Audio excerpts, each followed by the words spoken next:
কে কে আমার গোপাল এলি? না মা, আমি নারদ মুনি। হ্যাঁ, তুমি কি দেখতে পাও না মা? নারদ, যেদিন থেকে আমার গোপাল গেছে সেদিন থেকে আমার নয়নের জ্যোতি গেছে। তাই নাকি? তোমার গোপালের এই চিঠি একবার চোখে বুলিয়ে নাও মা, তুমি সব দেখতে পাবে। যেই না চিঠিটা দেখছেন মা যশোদা, ও মা কি সুন্দর লিখেছে যে তুমি এসে আশীর্বাদ না করলে আমার যোগ্যই হবে না। আমি তো তাহলে আশীর্বাদ করতে যেতেই হবে, কিন্তু খালি হাতে কি আর মা আশীর্বাদ করতে পারে? আমাকে ছানা মাখন বানিয়ে নিয়ে যেতে হবে। কই রে, চল ছানা মাখন বানাতে হবে। আরো 2 পা এগিয়ে নারদ রাধা রানীর কুঞ্জের সামনে এসে দেখে রাধা রানীর শেষ দশা। 10টি দশা হয় বাবা, বিরহে 10 রকমের দশা দেখা যায়। চিন্তাত্র জাগরদ বেগৌতানবং মলিনাঙ্গতা বৈয়াগ্রং ব্যাধি উন্মাদ মোহ মৃত্যুর দশা দশ। প্রথম দশা হচ্ছে চিন্তা, আর কবে আসবে, আর কবে আসবে। তারপর জাগরণ, রাত্রি জাগরণ। তারপর উদ্বেগ, চিন্তাত্র জাগরদ বেগু। তারপর তানবং, মানে শরীরটা ক্ষীণ হয়ে যায়। মলিনাঙ্গতা, সোনার বরণ কেঁদে কেঁদে কালো হয়ে যাচ্ছে। বৈয়াগ্রং, মানে ব্যগ্রতা। ব্যাধি, উন্মাদ, মোহ এবং মৃত্যু, এই 10টি দশা দেখা যায় বিরহে। রাধারানী বলছেন, সত্যি যদি আমার মৃত্যু হয় কৃষ্ণ বিরহে, আমি বিধাতার চরণে প্রণাম করে জানাই, পঞ্চত্বং তনুরেত ভূত নিবহাসংশে মিশন্তি স্ফুটম ধাতারং প্রণিপত্য হন্ত শিরসা তত্রাপি যাচে বরম। ওগো বিধাতা, তোমার চরণে আমি এই প্রার্থনা জানাই। শুনেছি মৃত্যুর পর আমাদের শরীরের 5টি তত্ত্বে মিশে যায়। ক্ষিতি, অপ, তেজ, মরুত, বোম।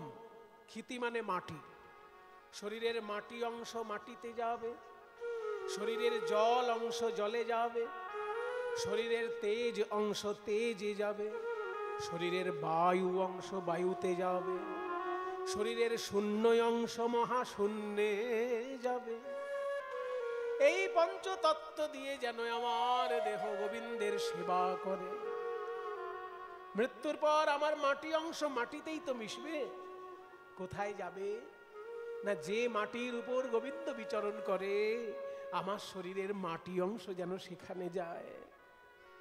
ওগো যাহা পহুয়রুণ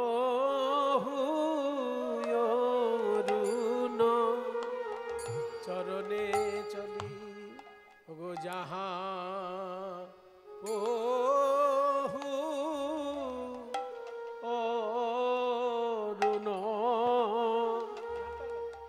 চরণে চলি, যাত তাহা তাহা ধরণী হইয়ে মঝু গাত, তাহা তাহা ধরণী হইয়ে মধু গাত। আমার শরীরের মাটি যেন সেই পথে যায়, মাটি যেন সেই পথে যায়, যে পথে গোবিন্দ নেচে যাবে, আমি তার চরণ ধুলা হয়ে রব। যে পথে গোবিন্দ নেচে যাবে, চরণ ধুলা হয়ে রব। যে পথে গোবিন্দ নেচে যাবে, মাটি যেন সেই পথে যায়। কি সুন্দর কথাগুলো বাবা, যে আমার মরে যাবার পর আমার শরীরের মাটিটা তো মাটিতে যাবে, সেই মাটিতে যায় যেন যে মাটির উপর গোবিন্দ নেচে নেচে যাবে, আমি তাহলে তার চরণ ধুলো হয়ে থাকতে পারবো। ক্ষিতির পর অপ, শরীরের জল কোথায় যাবে? যো সরোবরে বধূ নীতি নীতি না হো, যে সরোবরে গোবিন্দ নিত্য স্নান করে, মঝুয়ঙ্গ সলিল যাক তো ছুমাহ, আমার শরীরের জল যেন সেখানে গিয়ে তাকে স্নান করায়। তেজ, আমার শরীরে যে জ্যোতি আছে এটা তো জ্যোতিতে মিশবে, কোথায় যাবে? যে আয়নায় গোবিন্দ মুখ দেখে, যো দর্পণে বধূ নিজ মুখ চাহ, মঝুয়ঙ্গ জ্যোতি যাক তো ছুমাহ। যখনই আয়নায় মুখ দেখতে যাবে অমনি কি হবে?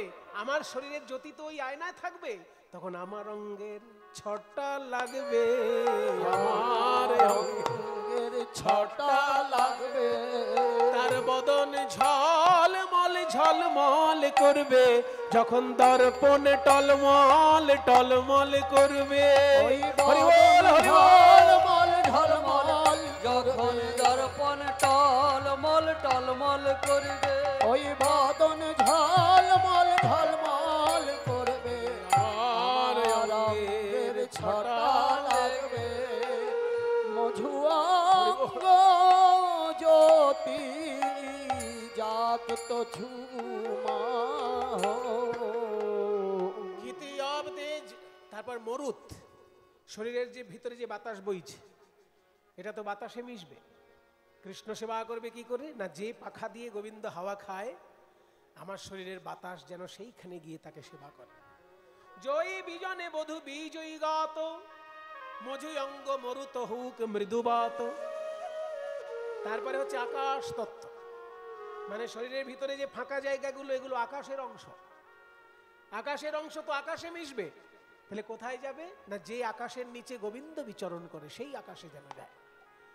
জয়ী গগন তলে ভরময়ী শ্যাম, মঝুয়ঙ্গ গগন যাক তো ছুঠাম।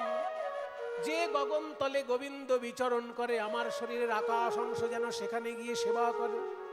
সেবা করবে কি করে? আকাশে গিয়ে সেবা করবে কি করে?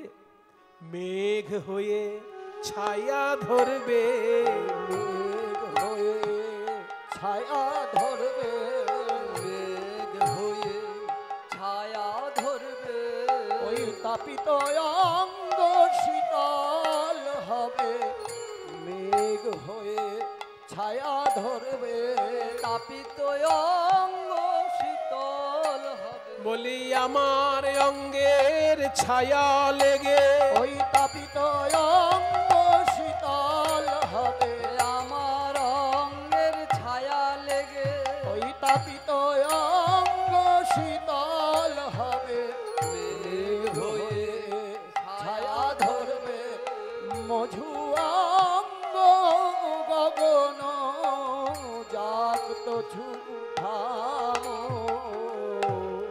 এত সুন্দর পদ যিনি রচনা করেছেন মায়েরা, সবাই তার উদ্দেশ্যে একবার প্রণাম করুন। তিনি হলেন মধ্যযুগের সর্বশ্রেষ্ঠ কবি, তার নাম গোবিন্দ দাস। বর্ধমান জেলার শ্রীখণ্ডে তার জন্ম হয়, শ্রীখণ্ড ছিল তার মামার বাড়ি। শ্রীখণ্ডের কবি গোবিন্দ দাস।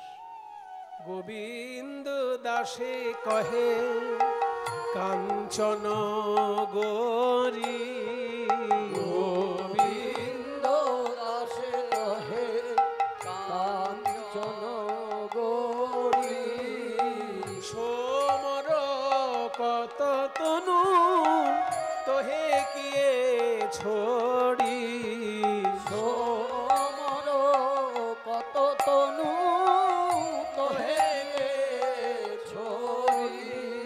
একবার খুঁজে দেখো তোমার হৃদয় মাঝে, খুঁজে দেখো তোমার হৃদয় মাঝে, কালো কৃষ্ণ লুকায়ে আছে, সে তো তোমা বিনা রইতে না রে। কালো কৃষ্ণ লুকায়ে আছে, তোমা বিনা রইতে না রে, কালো কৃষ্ণ লুকায়ে আছে, খুঁজে দেখো তোমার হৃদয় মাঝে, সোমর কত তনু তোহে কিয়ে ছড়ি।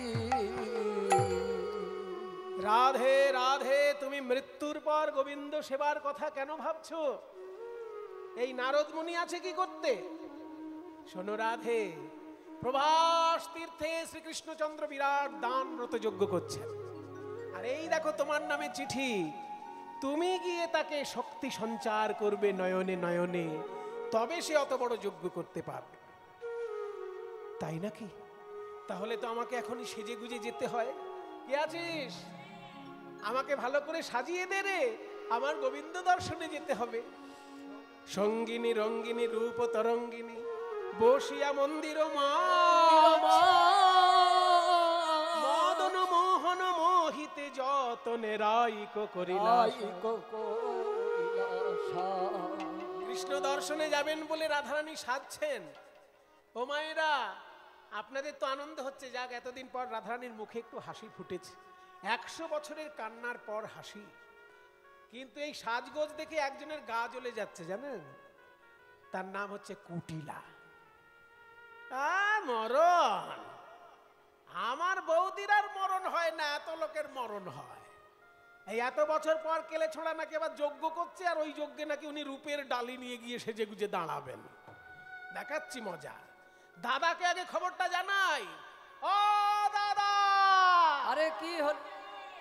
তোমার বউ, হ্যাঁ, ওই কেলে ছোড়া নাকি দান ব্রত যজ্ঞ করবে, আর তোমার গিন্নি রাধারানী সেজে গুজে রূপের ডালি নিয়ে গিয়ে হাজির হবে।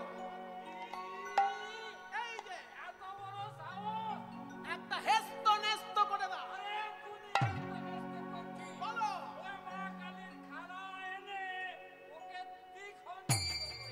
মা কালীর খাড়া এনে দ্বিখণ্ড। যেই না এই কথা শুনেছেন, এতদিন রাধার মধ্যে সবাই দেখেছে প্রেমময়ী রূপ, আর আজকে রাধার মধ্যে প্রকাশ পেল রুদ্রচণ্ডী রূপ। আমার আসল রূপ তোমরা কেউ দেখোনি, তাহলে এইবার দেখো। চেনো না তুমি যে মোরে, চেনো না তুমি যে মোরে, চেনো না তুমি যে মোরে, চেনো না তুমি যে মোরে।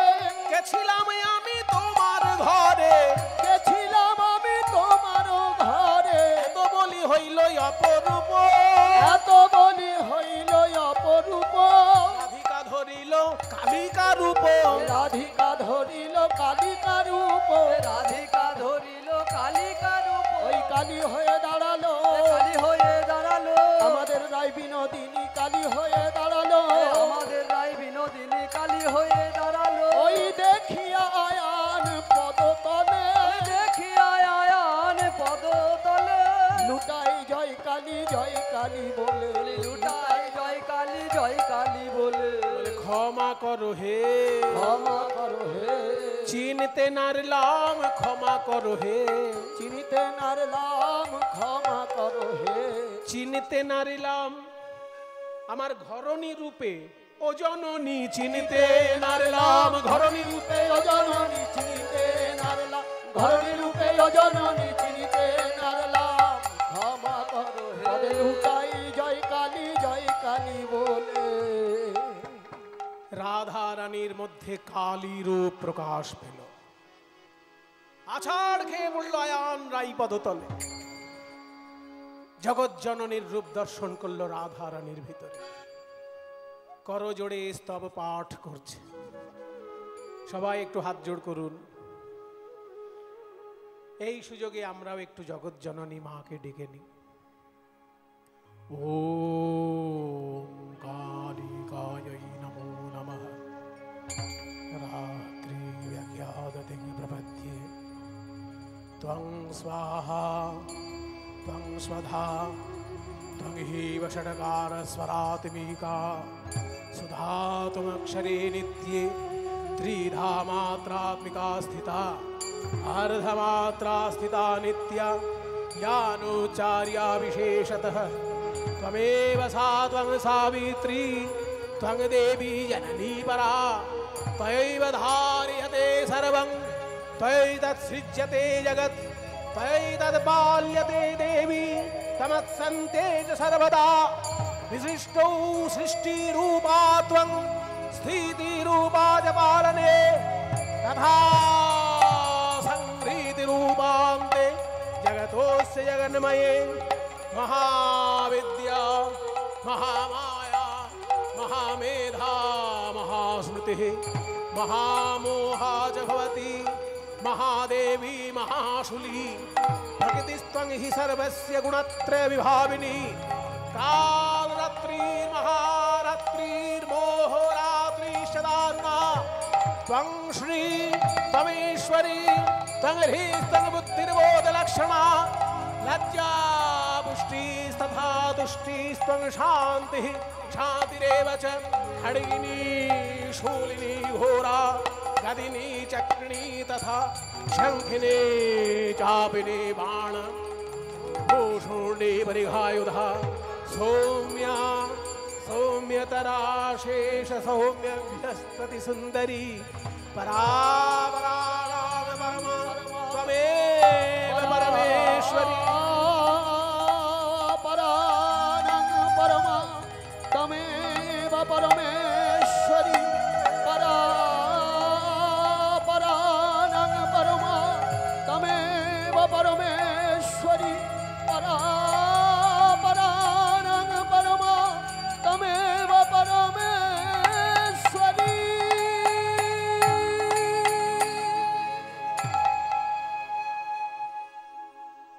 মন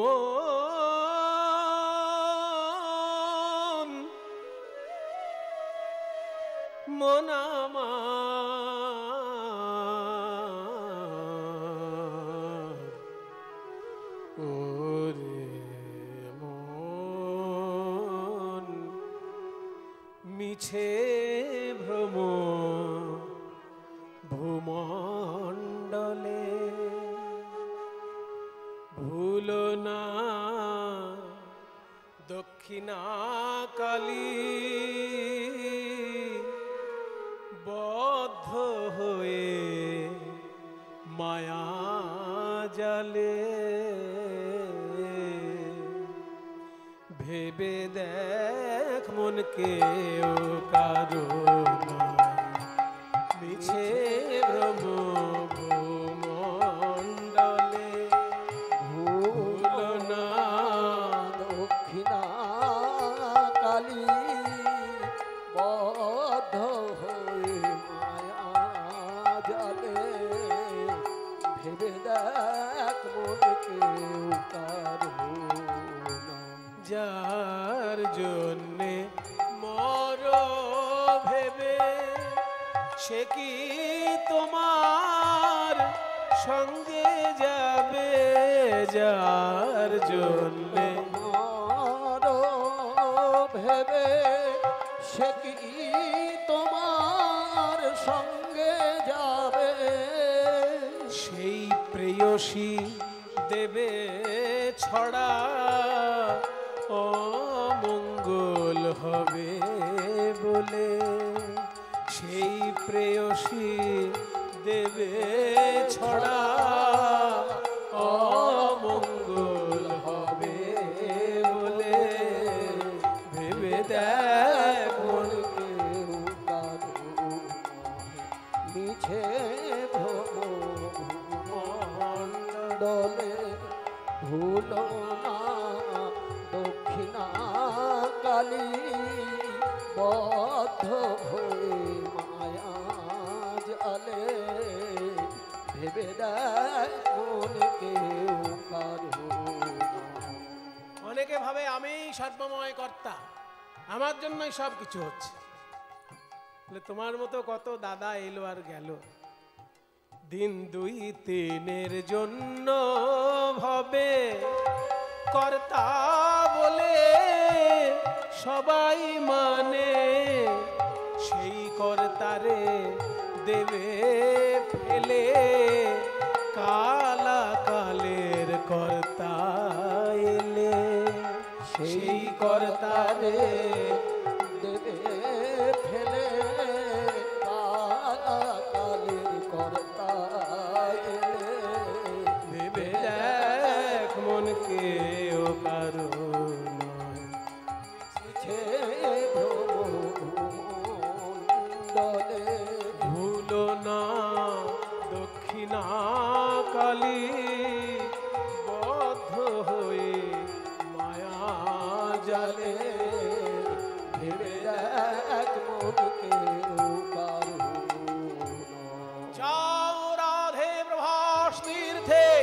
শরণাগত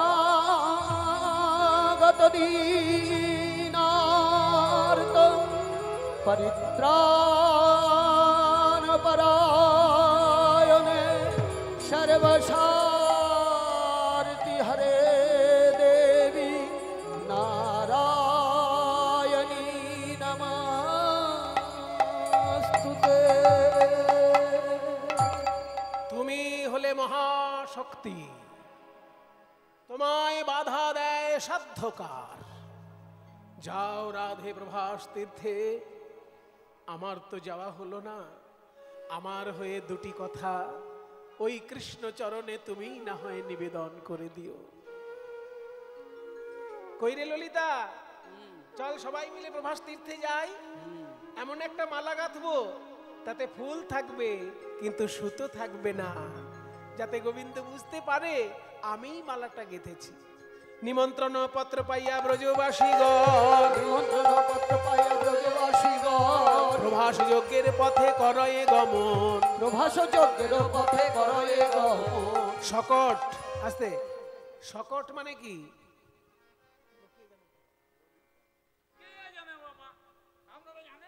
শকট মানে গরুর গাড়ি। গরুর গাড়ি ভর্তি করে নেওয়া হলো ফলমূল। শকট ভরিয়া নিল দধি দুগ্ধ ছানা। শকট ভরিয়া নিল দধি দুগ্ধ ছানা। ফলমূল কত নিল না হয় গণনা। ফলমূল কত নিল না হয় গণনা। নেচে নেচে চলেছে, নেচে নেচে চলেছে, প্রভাস তীর্থের পথে নেচে নেচে চলেছে। প্রভাস যজ্ঞের পথে নেচে নেচে চলেছে, প্রভাস যজ্ঞের পথে নেচে নেচে চলেছে, প্রভাস তীর্থের পথে নেচে নেচে চলেছে, প্রভাস তীর্থের ওই কৃষ্ণবদন দেখবে বলে প্রভাস তীর্থের তারা কৃষ্ণবদন দেখবে বলে, প্রভাস তীর্থের তারা কৃষ্ণবদন দেখবে বলে, প্রভাস তীর্থের তারা কৃষ্ণবদন দেখবে বলে নেচে নেচে চলেছে। ফলমূল কত নিল না হয় গণনা, ফলমূল কত নিল না হয় গণনা। মনের আনন্দে প্রভাস তীর্থের পথে ব্রজবাসীগণ চলেছে। প্রভাস তীর্থে বিরাট বড় যজ্ঞ মণ্ডপ, চারদিকে চারটে বড় বড় দরজা হয়েছে। একটা দরজা দিয়ে আসছে শান্ত দাস্যরসের ভক্তগণ, আর একটা দরজা দিয়ে আসছে শ্রীদাম সুদামের মতন সূক্ষ্ম রসের कृष्ण पार्षदगण। अरे भैया दोनों बाहें उठा के बोलो, खड़े हो जाओ, दोनों बाहें उठाओ और बोलो जय कन्हैया लाल की। ना জয় বললে হবে না, আমি বলবো জয় কানহাইয়া লাল কি, আর আপনারা বলবেন হাতি ঘোড়া পাল কি। अब बोलो जय कन्हैया लाल की, हाथी घोड़ा पाल की, जय कन्हैया लाल की, हाथी घोड़ा पाल की। बोलो जय कन्हैया लाल की, हाथी घोड़ा पाल की, बोलो नंदो दुलाल की, हाथी घोड़ा पाल की, बोलो नंदो दुलाल की, हाथी घोड़ा पाल की, बोलो जय कन्हैया लाल की, हाथी घोड़ा पाल की, बोलो जय कन्हैया लाल की, हाथी घोड़ा पाल की, बोलो नंदो दुलाल की, हाथी घोड़ा पाल की, जय कन्हैया लाल की, हाथी घोड़ा पाल की, बोलो जय कन्हैया लाल की, हाथी घोड़ा पाल की। नंद घरा नंद भयो जय कन्हैया लाल की, हाथी घोड़ा पाल की। যখনই হাতি ঘোড়া পালকি বলছে গোবিন্দ বুঝলেন এই শ্রীদাম সুদামের কম্ম, তাই ছুটে আসছে, কই রে শ্রীদাম, আমার পাকা ফল কই? নেই রে কানাই। শ্রীদাম সুদামের সঙ্গে তো মিলন হলো। ওদিকে আরেকটা দরজায় মা যশোদা গোপাল গোপাল বলে ছুটে আসছেন। দারোয়ান চিনতে না পেরে বাধা দিয়েছে, এই বুড়ি अंदर कहां जाओगी? আমার ছেলে গোপালের সঙ্গে। কে ছেলে? কৃষ্ণ আমার ছেলে। হ্যাঁ, কৃষ্ণ তো দেবকীর ছেলে।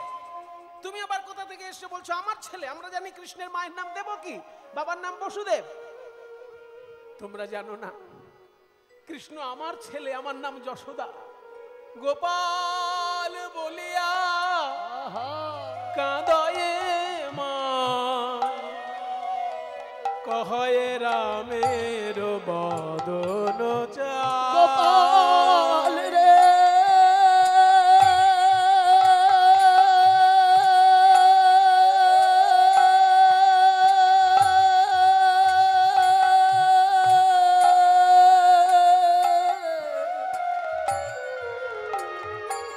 ওরে আমার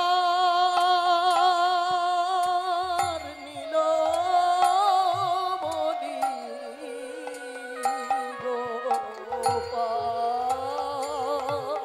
গোপাল বলিয়া কাদায় মা হয় রামের বদন চায়। দাদা দাদা মনে হয় আমার মা যশোদাকে দারোয়ান চিনতে পারেনি। ওরা তো জানে না আমার মা যশোদা, ওরা জানে আমার মা দেবকী। কিছু একটা বিপদ ঘটেছে দাদা, আমি একটু গিয়ে দেখি। মা আমি আসছি, মা আমি আসছি। মা মা বলিয়া ধাইয়া চলে আসিয়া বৈঠল যশোদা কোলে।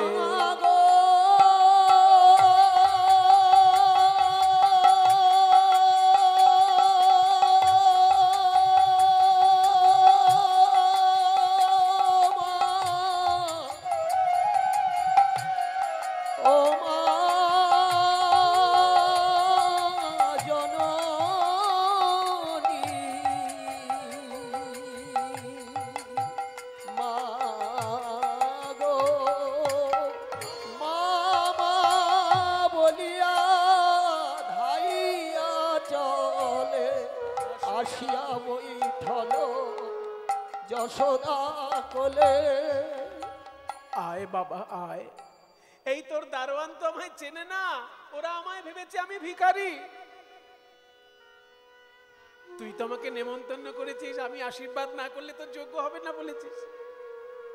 এই দেখ আমি ছানা এনেছি, মাখন এনেছি, আয় বাবা একটু খা, তারপর তো আশীর্বাদ করব।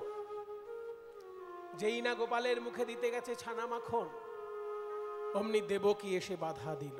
যশোদা, ছানা মাখন খাওয়াতে হয়, আমি খাওয়াবো গোপালকে, তুমি আমার হাতে তুলে দাও। কেন দেবকী, আমি কি ওর মা নই? আমি ওকে ছানা মাখন খাওয়াবো, আমি ওর মা। কি করে তুমি ওর মা হলে যশোদা?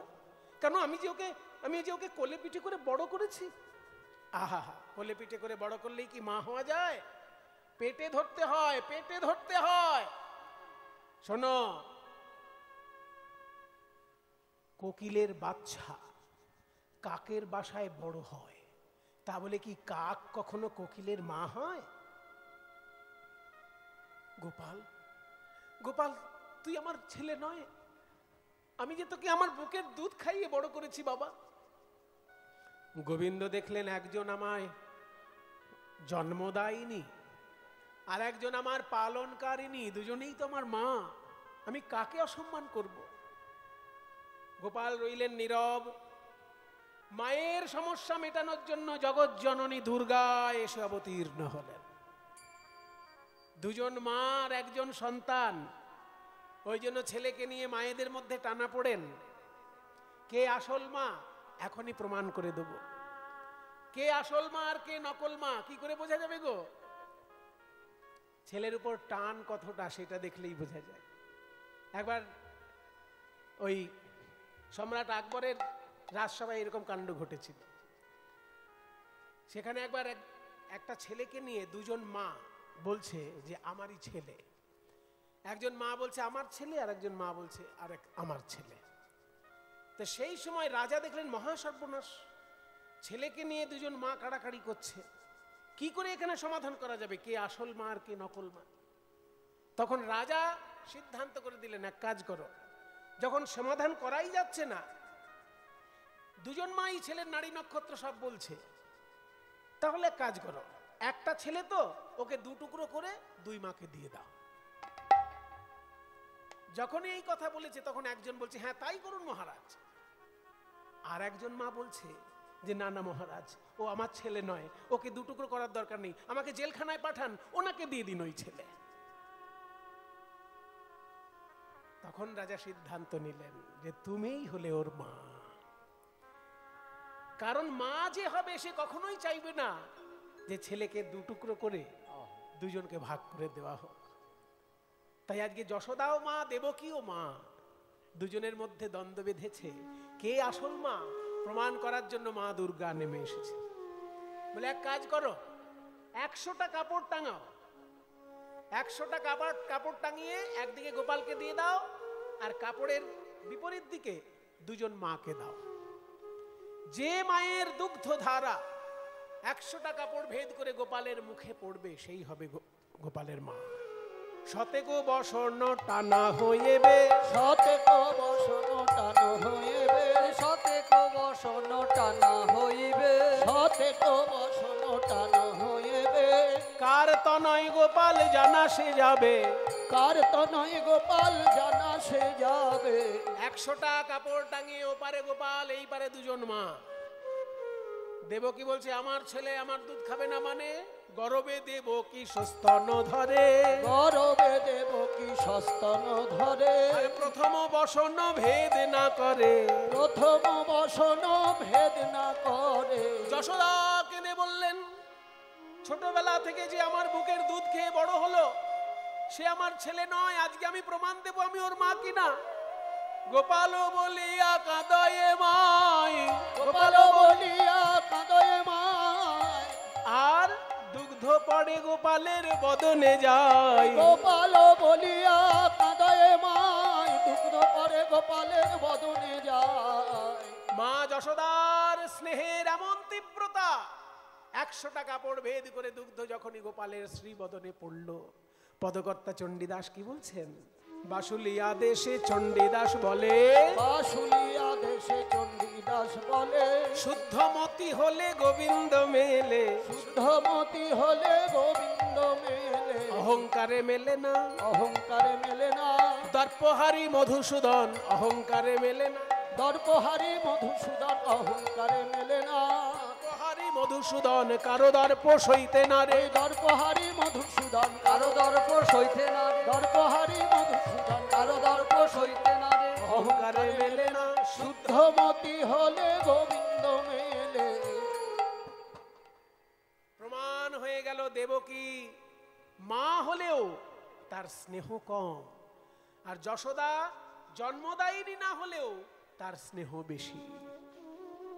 কেন দেবকীর দুধ খেলো না আর যশোদার দুধ কেন খেলেন গোবিন্দ? এটা জানতে গেলে দুই মায়ের পূর্বজন্ম জানতে হবে। এই মা দেবকী পূর্বজন্মে ছিলেন মা কইকেয়ী। রামচন্দ্র যখন বনবাসে চলেছেন তখন মা কৌশল্যা ভাবলেন 14টা বছর ছেলে আমার বনে বনে ঘুরবে, কোথায় কি খাবে তার ঠিক নেই, তাই আজকে একটু দুধ খাইয়ে দিই। এই বলে এক বাটি দুধ রামচন্দ্রের মুখের সামনে যখনই ধরতে গেছে কৌশল্যা, অমনি দেবকী সেই দুধের বাটি ফেলে দিলেন। কইকেয়ী মা কইকেয়ী সেই দুধের বাটি ফেলে দিলেন আর বললেন যত সব আদিক্ষেতা, 14 বছর পর বাড়িতে যখন ঘুরে আসবে তখন দুধ খাবে, আজকে প্রথম দিন বনে যাওয়ার সময় যদি দুধ খায় রোজ দুধ খেতে ইচ্ছে হবে, জঙ্গলে অত দুধ কোথায় পাবে? 14টা বছর রামচন্দ্র বনে বনে ঘুরলেন। শেষ বছরে রাবণের সঙ্গে যুদ্ধ হয়েছিল, 14 বছরের শেষ বছরে রাবণের সঙ্গে যখন যুদ্ধ হলো, যুদ্ধ জয় করে যখন রামচন্দ্র ফিরে আসলেন অযোধ্যায়, তখন নিজের মা কৌশল্যাকে আগে প্রণাম না করে ওই মা কইকেয়ীকে আগে গিয়ে প্রণাম করছে। তখন মা কইকেয়ী বলছে, কিরে রাম, তোর জন্মদায়িনী মাকে আগে প্রণাম না করে আমাকে আগে প্রণাম করছিস? আমি তোর সৎমা, আমার সঙ্গে ঠাট্টা করছিস না তো? রামচন্দ্র বললেন, দেখো সৎ মা হলেও তুমি আমার মা, আমার বাবা তোমাকে সম্মান করেছেন, আমি তোমার অসম্মান করতে পারি?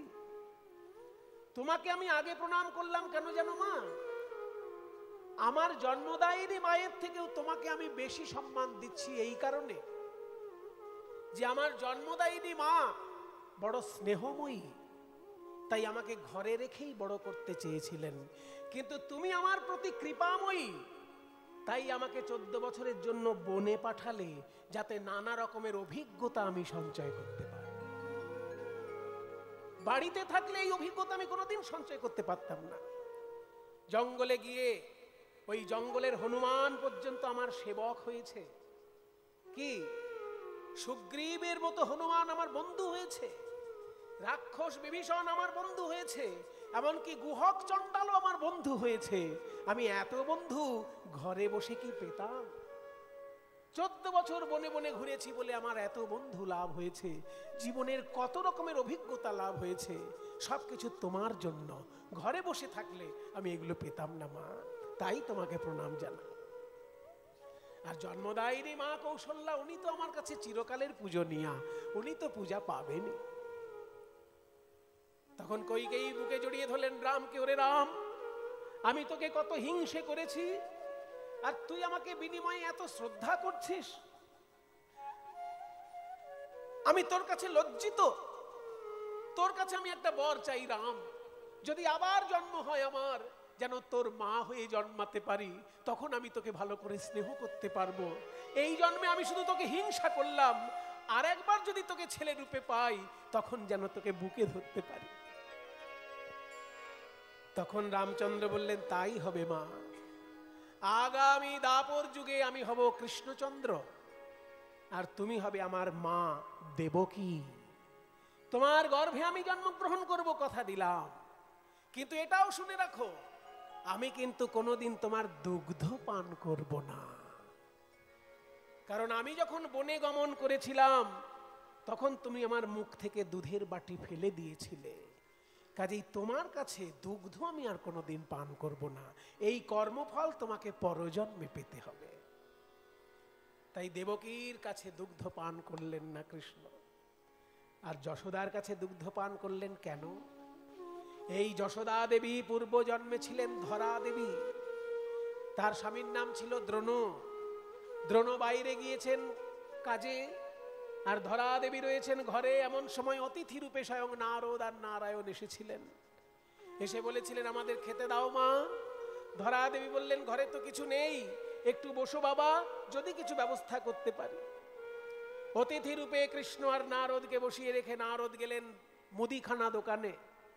দোকানদারকে গিয়ে বললেন, আমাকে ধার দাও, চাল ডাল তেল মশলা। দোকানদার বলল, ধার আমি দিতে পারি, কিছু বন্ধক রাখলে তবেই ধার পাবে। বন্ধক রাখার মতো কোনো সোনার গয়না তো নেই আমার কাছে। বলে, গয়না নাই থাক, তোমার তো দুটি স্তন আছে, একটি স্তন কেটে এখানে বন্ধক রাখো।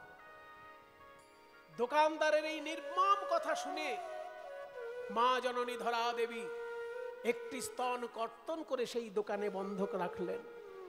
আর চাল ডাল এনে যখন নারায়ণকে সেবা দিচ্ছেন, অতিথি রূপে সেদিনকে নারায়ণ আর নারদ এসেছিলেন, তখন নারায়ণ আর নারদ নিজ রূপে প্রকাশ পেলেন।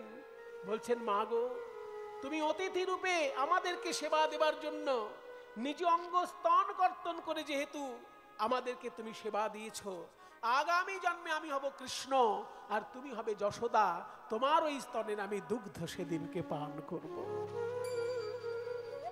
তাই ধরা দেবীর স্তন দুগ্ধ শ্রীকৃষ্ণ পান করছেন। মায়েদের সমস্যা তো মিটল, আর একটা দরজা বাকি আছে। সেইখানে রাধারানী আসছেন বিনা সুতার মালা নিয়ে। কই কৃষ্ণ কোথায়, কৃষ্ণ কোথায়, প্রাণ বধুয়া।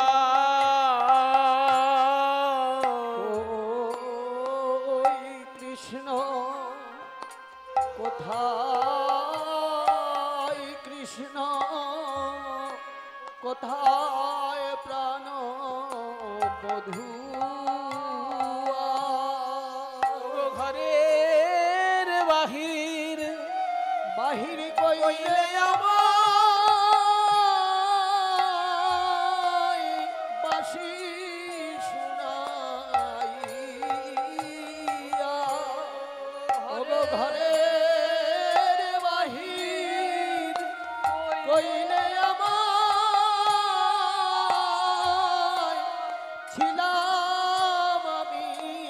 রাজনন্দিনী গো ঘরের বাহির কইলে আমার একদিন ছিলাম আমি রাজনন্দিনী গো,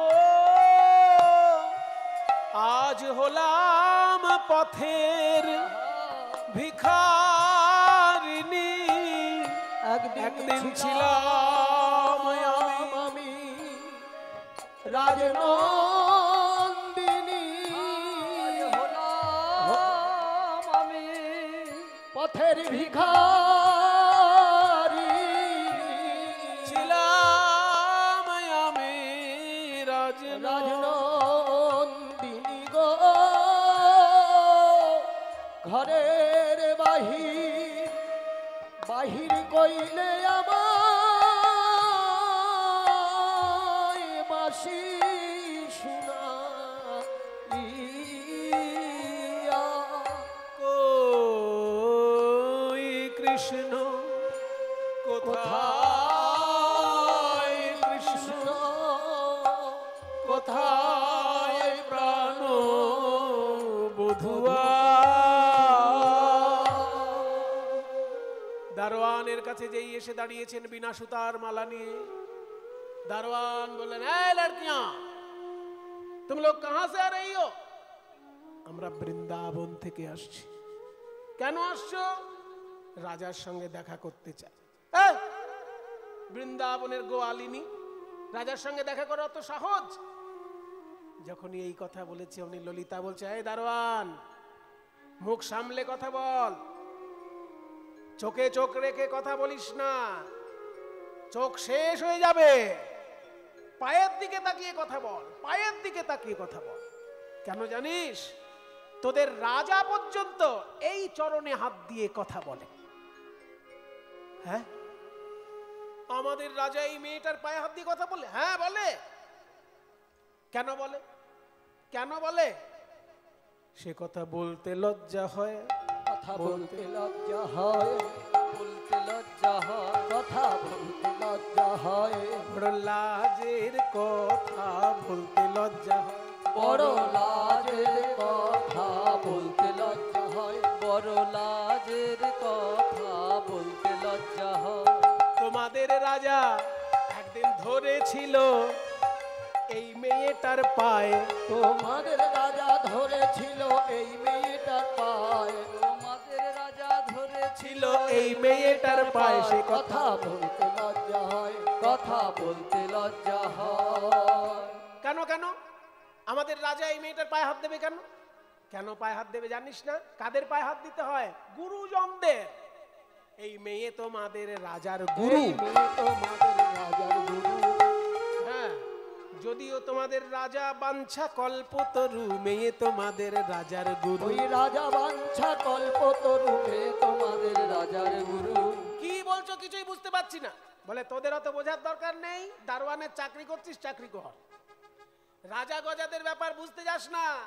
শোন, মহারাজকে গিয়ে খবর দে, বল বৃন্দাবন থেকে একদল রমণী এসেছেন, তাদের হাতে মালা আছে, মালায় ফুল আছে, কিন্তু সুতো নেই। এটা বললেই সে সব বুঝে যাবে। দারোয়ান গিয়ে বলছে, ঠিক আছে তাই বলছি। দারোয়ান গিয়ে ভিতরে দেখে বিরাট বড় যজ্ঞ চলছে। মুনি ঋষিগণ চারিদিকে যজ্ঞকুণ্ডের চারিদিকে ঘিরে বসেছেন, মন্ত্র পাঠ হচ্ছে। আমি একটু মন্ত্র পাঠ করব। ভারতবর্ষের সব থেকে প্রাচীন ধর্মগ্রন্থ বেদ। ভারত কেন, পৃথিবীর মধ্যে সব থেকে প্রাচীন ধর্মগ্রন্থ বেদ। এটা ভারতবাসীর অহংকারের বিষয়। মায়েরা, এই আমাদের অহংকার। ইসলাম ধর্মের কোরআন ১৫০০ বছর আগের শাস্ত্র, খ্রিস্টান ধর্মের বাইবেল ২০০০ বছর আগের শাস্ত্র, বৌদ্ধদের ত্রিপিটক ২৫০০ বছর আগের শাস্ত্র, তার থেকেও হাজার হাজার বছর প্রাচীন এই বেদ।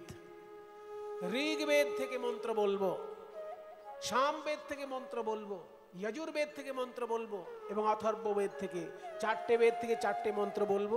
আমি যখন হাতটা সামনের দিকে করবো এরকম, আপনারা উলুধ্বনি দেবেন। 4টে বেদ থেকে 4টে মন্ত্র বলবো। ओम अग्निमीळे इति मंत्रस्य मधुच्छन्दारेशे गायत्री छन्दो अग्निदेवता प्रातः सवने ब्रह्म यज्ञ जपे विनियोगः। এতক্ষণ যেটা বললাম এটা বিনিয়োগ বলে, মানে কোনো মন্ত্র উচ্চারণ করতে গেলে সেই মন্ত্রের আবিষ্কর্তাকে, সেই মন্ত্রের দেবতাকে, সেই মন্ত্রের ছন্দ কি, সেই মন্ত্র কোথায় প্রয়োগ হয়, এই চারটে কথা বলে নিয়ে তারপর মন্ত্রটা বলতে। যে মন্ত্রটা বলছি আমি ঋগ্বেদের প্রথম মন্ত্র। এই মন্ত্রের আবিষ্কর্তা হচ্ছে মধুছন্দা ঋষি। এই মন্ত্রের ছন্দ হচ্ছে গায়ত্রী ছন্দ। এই মন্ত্রের প্রয়োগ হচ্ছে প্রাতঃশ্রবণে। আর এই মন্ত্রের দেবতা হচ্ছে অগ্নি। দেখুন সেইগুলোই বলা হলো। ओम अग्निमीळे इति मंत्रस्य मधुच्छन्दा ऋषि गायत्री छन्दो अग्निदेवता प्रातः सवने ब्रह्म यज्ञ जपे विनियोगः। ओम अग्निमीळे पुरोहितं, ओम अग्निमीळे पुरोहितं यज्ञस्य देवं ऋत्विजं होतारं रत्नधातमम्। ओम अग्नये स्वाहा इदम अग्नये। এবার সামবেদ। ओम अग्न आयाहि इत्यस्य गौतम भरद्वाज ऋषि गायत्री छन्दो अग्निदेवता ब्रह्म यज्ञ जपे विनियोगः। ओम अग्न आयाहि वेतये गृणानो हव्यदातये निहोता सत्सि बर्हिषि। ओम अग्नये स्वाहा इदम अग्नये। এবার यजुर्वेद। ओम ईशेत्वर्ज इति यज्ञस्य इसी मंत्रस्य याज्ञवल्क्य ऋषि ईशेत्वर्जे देवता वायुर्देवता ब्रह्म यज्ञ जपे विनियोगः। ओम ईशेत्वर्जत्वा वायवस्थ देववत् सविता प्रापयतु श्रेष्ठतमाय कर्मणे। ओम वायवे स्वाहा इदं वायवे। এবার অথর্ববেদ। ओम षण्णो देवी इत्यस्य मंत्रस्य ऋषि गायत्री छन्दो अपो देवता ब्रह्म यज्ञ जपे विनियोगः। ओम षण्णो देवीरभिष्टये आपो भवन्तु वीतये संयोरभिश्रवन्तु नः। ओम आपोभ्यो स्वाहा इदमभ्यो इदं नमः। ओम स्वस्ति नो इन्द्र वृद्धश्रवाः स्वस्ति नो पूषा विश्ववेदाः स्वस्ति नस्तक्षो अरिष्टनेमि स्वस्ति न बृहस्पतिर्दधातु। ओम शान्ति शान्ति शान्ति हरिः ओम। মন্ত্রপাঠ চলছে, যজ্ঞ চলছে, আর সেই সময় দারোয়ান কানে কানে বলছে, মহারাজ বৃন্দাবন থেকে একদল রমণী এসেছেন, এত রূপ তাদের দিকে তাকানো যাচ্ছে না, আর তাদের মালায় ফুল আছে কিন্তু সুতো নেই। এই কথা শুনে শ্রীকৃষ্ণ বুঝলেন আমার রাধারানী এসেছেন, সখীগণ এসেছেন। বলরামের উপর যজ্ঞের দায়িত্ব দিয়ে চললেন পূর্বদ্বারে দর্শন দিতে। যখনই রাজবেশে রাজদণ্ড নিয়ে কৃষ্ণ দাঁড়িয়েছেন, অমনি রাধারানী মুখ ঘুরিয়ে নিলেন। ললিতা বলছে, কিরে তুই কৃষ্ণ দর্শন করার জন্য কত কষ্ট করে ছুটে এলি, দেখ। বলে, আমি যে কৃষ্ণকে দেখবো বলে এসেছিলাম এ তো সেই কৃষ্ণ নয়। আমি তো রাজা কৃষ্ণ দেখতে চাইনি, আমি তো রাখাল রাজাকে দেখতে এসেছিলাম। আমি রাজা কৃষ্ণ দেখতে চাই না, রাজা কৃষ্ণ দেখতে চাই। আমি দেখতে চাই সেই রাখাল রাজা, রাজা কৃষ্ণ দেখতে চাই। আমি দেখতে চাই সে রাখাল রাজা, রাজা কৃষ্ণ দেখতে চাই না। দেখতে চাই সে রাখাল রাজা, দেখতে চাই সেই রাখাল রাজা। শ্রীদাম সুদাম যাহার প্রজা, দেখতে চাই সেই রাখাল রাজা। শ্রীদাম সুদাম যাহার প্রজা, দেখতে চাই সে রাখাল রাজা, রাজা কৃষ্ণ দেখতে চাই না। যেই বলেছে আমি এই রাজা কৃষ্ণ দেখতে চাই না, আমি রাখাল রাজা কৃষ্ণকে দেখতে চাই, শ্রীকৃষ্ণ সঙ্গে সঙ্গে করজোড়ে যোগ মায়াকে ডাকলেন। হে যোগ মায়া কাত্যায়নী, এই যে আমার দান ব্রত যজ্ঞ, যে যা চাইবে হাসি মুখে তাকে তাই দিতে হবে। আমার রাধারানী তো আমার কাছে অন্য কিছু চান না, শুধু দর্শন চান। আমি যদি রাখাল বেশে দর্শন দিতে না পারি তাহলে তো এই যজ্ঞ সম্পূর্ণ হবে না। হে মা যোগমায়া, এখনই তুমি আমাকে রাখাল বেশে সাজিয়ে দাও মা। আমার মাথায় রাজ মুকুট সরিয়ে দাও, ওই ময়ূরের পালকের পাখার চূড়া দিয়ে দাও আমার মাথায়। তখন যোগমায়া সরি হরি রচি বৃন্দাবনপুরী, যোগমায়া সরি হরি রচি বৃন্দাবনপুরী, যোগমায়া সরি হরি রচি বৃন্দাবনপুরী, যোগমায়া সরি হরি রচি বৃন্দাবনপুরী। শিরাধারে দর্শন দিল, শিরাধারে দর্শন দিল। রাধারানী রাখাল রূপে যখনই গোবিন্দকে দেখলেন, প্রাণ গোবিন্দের বাঁদিকে এসে দাঁড়ালেন, আর সখীগণ জয়ধ্বনি করতে লাগলেন। যে যা চাইল তাই দিল, সবার আশা মিটাইল। যে যা চাইলো তাই দিল, সবার আশা মিটাইল। যে যা চাইলো তাই দিল, সবার আশা মিটাইল। যে যা চাইলো তাই দিল, সবার আশা মিটাইল। যে যা চাইলো তাই দিল, সবার আশা মিটাইল। প্রভাস যজ্ঞ সম্পূর্ণ হইল, প্রভাস যজ্ঞ সম্পূর্ণ